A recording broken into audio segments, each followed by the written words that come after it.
శనివారం ఐబీ చౌరస్తాలో నిరాహార దీక్ష చేస్తున్న కార్మికుల దీక్ష శిబిరం వద్దకు వెళ్లి కాంగ్రెస్ నేతలు మద్దతు ప్రకటించారు. ఈ సందర్భంగా బ్లాక్ కాంగ్రెస్ అధ్యక్షులు పుదరి తిరుపతి, మహిళా కాంగ్రెస్ పట్టణ అధ్యక్షురాలు గజ్జెల హేమలత మాట్లాడుతూ ప్రభుత్వం వెంటనే శాలివాహన ప్రాజెక్టుతో విద్యుత్ కొనుగోలు ఒప్పందం చేసుకోవాలని డిమాండ్ చేశారు. విద్యుత్ కొనుగోలు ఒప్పందం చేసుకోకపోవడంతో యాజమాన్యం కంపెనీలో విద్యుత్ ఉత్పత్తి నిలిపివేసి ప్రాజెక్టును మూసివేసిందని వారు అభియోగించారు.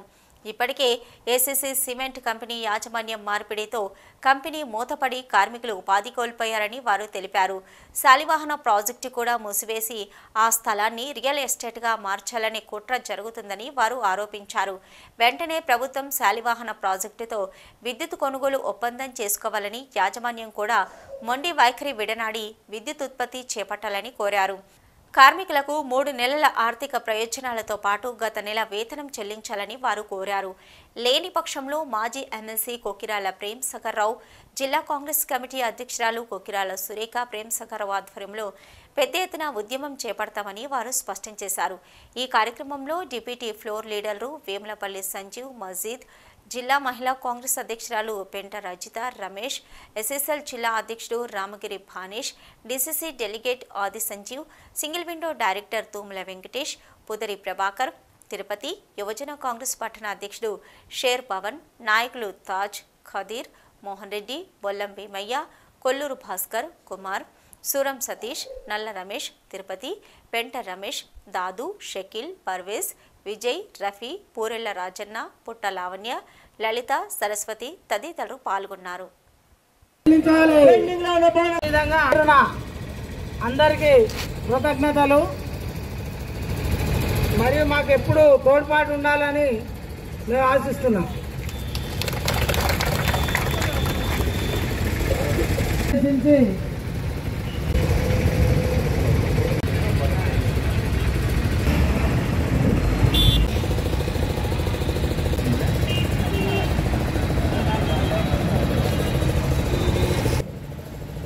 మీరు ఆఖరితో మీ రోజు ఉద్యోగం కోసం మీరు చేస్తున్న డిమాండ్కు ఏదైతే పవర్ పర్చేస్ దాన్ని పొడిగించాలని చెప్పి ఏదైతే యాజమాన్యం 20 సంవత్సరాలు గత ప్రభుత్వంతో ఒప్పందం చేసుకొని ఇప్పుడు దాన్ని కాలపరిధి ముగియడంతో ఇప్పుడు మీ కుటుంబాలన్నీ వీధిన పడుతున్నాయని చెప్పి మీరు ఈరోజు ఉద్యమానికి ఈరోజు నిరాహార దీక్షకు ఈరోజు కూర్చున్నందుకు మా ప్రియతమ నాయకులు శ్రీ కొక్కిరాల ప్రేమ్సాగర్రావు గారు, సురేఖమ్మ గారి ఆదేశానుసారం ఈరోజు ఇక్కడికి వచ్చి మీకు సంఘీభావం తెలియడం జరుగుతుంది. ఏదైతే మనం కొట్లాడి తెచ్చుకున్న తెలంగాణ నీళ్లు, నిధులు, నియామకాలు అంటే నీళ్ళు వస్తే రైతుల జీవితాలు బాగుపడతాయని, నిధులు వస్తే మన అభివృద్ధి చెందుద్దని, నియామకాలంటే ఉద్యోగాలు వస్తే మన కుటుంబాలు బాగుపడతాయి, మన భవిష్యత్తు బాగుపడుతుందని చెప్పి ఆ రోజు ప్రతి కార్మికుడు, ప్రతి బిడ్డ ఇట్లకెళ్ళి బయటికి వెళ్ళి తెలంగాణ కోసం పోరాటం చేయడం జరిగింది. ఈరోజు దాని పర్యాసనంగా ఉన్న ఉద్యోగాలే పోతున్నాయి. దానికి నిదర్శనం మన మంచిర్యాలలో ఉన్న శాలివాహన పవర్ ప్లాంట్ కార్మికులే. ఈరోజు యాజమాన్యం తలుచుకుంటే ఈరోజు మూతపడిపోతుంది. అంటే ఈ ప్రభుత్వం యాజమాన్యానికి తొత్తుగా వివరిస్తుంది తప్ప ఈరోజు బీదవాడి కడుపు కొట్టాలని చూస్తుంది తప్ప ఈరోజు నిరుద్యోగాల కోసం బాధపడుతున్న ఉద్యోగి కోసం కానీ, బీద కుటుంబం కోసం కానీ ఏ రోజు కూడా ఆలోచించట్లేదు. అప్పుడు 20 సంవత్సరాల కిందట ఇక్కడ వ్యర్థ పదార్థాలతోటి పవర్ ప్లాంట్ ఏర్పాటు చేసి ఇక్కడ ఉన్న పవర్ ద్వారా ఇక్కడ సప్లై చేస్తే దాదాపు 150-200 మందికి ఉద్యోగాలు కలిగింది. ఈ ఉద్యోగం పర్మనెంట్ అయితే అని చెప్పి కొంతమంది ఆశ పెట్టుకొని దాదాపు 20 సంవత్సరాలు చేస్తుండ్రు.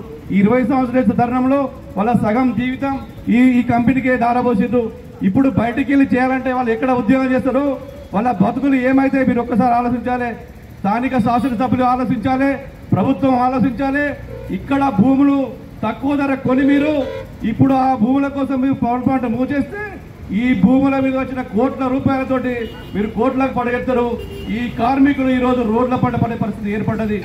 ఇందుకని మేము కాంగ్రెస్ పార్టీ నుంచి డిమాండ్ చేస్తున్నాం, తప్పకుండా వీరికి మరో 10 సంవత్సరాలు పొడిగించాలని చెప్పి మేము డిమాండ్ చేస్తున్నాం. కార్మికుల పక్షాన మా ప్రీతమ నాయకులు ప్రేమ్సాగర్రావు గారు, సురేఖమ్మ గారు తప్పకుండా వీళ్ళ వెన్నట్టు ఉండి వీళ్ళ తరపున మేము పోరాటం చేస్తామని తెలియజేస్తున్నాం. అదేవిధంగా గత రెండు నెలల నుంచి బోనసులు, 3 నెలల నుంచి జీతాలు అని చెప్పి కార్మికులు తెలియజేస్తున్నారు. తప్పకుండా ఏదైతే బకాయిల్లో అవి కూడా చెల్లించాలి. ఉదాహరణకి ఇక్కడ చూసుకుంటే మన మంచిర్యాలలో ఎంత దౌర్భాగ్యమైన పరిస్థితి ఉందో ఒక్కసారి ఆలోచిస్తే ఏసీసీ సిమెంట్ కంపెనీ ఉంది. దాని భూముల కోసం కొంతమంది గుమ్మక్కాయి, కొంతమంది ఇక్కడ ఉన్న నాయకులు అయితేనేమి, వ్యాపారస్తులు అయితేనేమి అక్కడ ఉన్న ఫ్యాక్టరీ కొనుగోలు చేయడం జరిగింది. ఇప్పుడు ఆ ఫ్యాక్టరీని నడిపేయట్లేదు. దాని భూములు కాజేయడం కోసం, ఆ భూములు రియల్ ఎస్టేట్ లో పెట్టి దాని డబ్బు సంపాదించడం కోసం కార్మికుల పొట్ట కొడుతుండ్రు. అదే విధంగా పవర్ ప్లాంట్ పరిస్థితి కూడా ఇదే పరిస్థితి. వీటి పక్కన ఓసీ చూసుకుంటే ఓపెన్ కాస్ట్ లో చాలా మంది ఇక్కడ వాళ్ళు భూములు కోల్పోయారు. భూములు కోల్పోతే ఇక్కడ ఓపెన్ కాస్ట్ ఏర్పడితే మా కుటుంబంలో ఎక్కడ ఉద్యోగం వస్తుందని చెప్పి ఇక్కడ ఉన్న రైతులు కూడా మొత్తం భూములు ఇవ్వడం జరిగింది తక్కువ ధరకు. ఈ రోజు ఇక్కడ ఓపెన్ కాస్ట్ లో చూసుకుంటే మన తెలంగాణ రాష్ట్రం వాళ్ళు పక్క పెడితే, మన మంచిర్యాల ప్రాంతం వాళ్ళు పక్క పెడితే, భూములు ఇచ్చిన వాళ్ళు పక్క పెడితే, వేరే రాష్ట్రం వాళ్ళు 80-90% వేరే రాష్ట్రం వాళ్ళు ఇక్కడ పనిచేస్తారు. మనం భూములు కోల్పోతాం, మన బతుకులు రోడ్ల మీద పడతాయి, వేరే రాష్ట్రం కూడా ఇక్కడ పనులు చేసుకుంటాడు. దీనికి కారణం ఇక్కడ ఉన్న రాజకీయ నాయకులు అయితేనేమి, ఇక్కడ పాలించే టీఆర్ఎస్ నాయకులు అయితేనేమి, ఇక్కడ ఉన్న ఎమ్మెల్యే అయితేనేమి తప్పకుండా దీనికి బాధ్యత వహించాలి. ఇది నీ పాత మంచిర్యాల అనేది మీ గడ్డ, ఇక్కడ మీరు పుట్టి పెరిగిన ప్రాంతం. ఈ పుట్టి పెరిగిన ప్రాంతంలో అన్యాయం జరిగితే నీకు తప్పకుండా అవసరం వస్తుంది. తప్పకుండా ప్రభుత్వం మీదే ఉంది కాబట్టి, ఇంకో రానున్న సంవత్సరంలో ఎలక్షన్ ఉన్నాయి కాబట్టి తప్పకుండా దీని మీద నువ్వు దీన్ని పోరాటం చేస్తావో, నీ కేసీఆర్ దృష్టి తీసుకెళ్తావో, యాజమాన్యం మొండి వైఖరి నువ్వు వాళ్ళ మెడలు వంచుతావో, నువ్వు ఏం చేస్తావో. కానీ ఇక్కడున్న 150 మంది కుటుంబాలతో పాటు మరొక 150-200 మంది కుటుంబాలు, 400 మంది జీవితాల్లో వెలుగులు నిండుతాయని చెప్పి ఈ సందర్భంగా తెలియజేస్తూ, వీళ్ళ పక్షాన మేము నిరంతరం ఉండి పోరాడదామని చెప్పి ఈ సందర్భంగా నేను తెలియజేస్తున్నాం. నిరసనగా తెలుస్తున్న నిరహాదీక్ష చేస్తున్నది ఇక్కడ నా సోదరులందరికీ పేరు పేరున ధన్యవాదాలు తెలుపుకుంటూ, 20 సంవత్సరాల నుంచి వాళ్ళు అక్కడ ఎంతో కష్టపడి వాళ్ళ వయసు మొత్తము 20 సంవత్సరాలు దాదాపు ఇప్పుడు మూసివేస్తే వాళ్ళ బతుకులు బయట పని చేసుకోలేరు. వాళ్ళ వయసు కానీ, వాళ్ళ పిల్లలు కానీ, వాళ్ళ పిల్లల చదువులకు కానీ అన్నిటికీ అన్యాయం చేసినట్టయితుంది. ఇది మన తెలంగాణ తెచ్చుకున్నది బడుగు బలహీన వర్గాలు బాగుపడాలని తెచ్చుకుంటే, ఇప్పుడు మన స్థానిక ఎమ్మెల్యే ఏం చేస్తున్నాడో తెలియదు. తనకు బాధ్యత లేదా? తన ఊర్లో పుట్టి పెరిగిన ఊర్లో ఇటువంటి అన్యాయం జరుగుతుంటే దాన్ని తన ముందుండి కార్మికులకు న్యాయం చేయాల్సింది పోయి ఏమీ పట్టించుకోకుండా ఉండడం చాలా అన్యాయం. ఇప్పుడు ఈ 200 మంది కుటుంబాలు ఏం చేయాలనుకుంటున్నారో అది గవర్నమెంట్గా తెలుసుంటుంది. కానీ ఎట్టి పరిస్థితుల్లో కూడా వీళ్ళకి అన్యాయం జరిగితే మాత్రం కాంగ్రెస్ పార్టీ తరఫున ప్రేమ్సాగర్ డీసీసీ అధ్యక్షురాలు సురేఖ మేడం ఆదేశానుసారం మేము వెనుక ఉంటాము.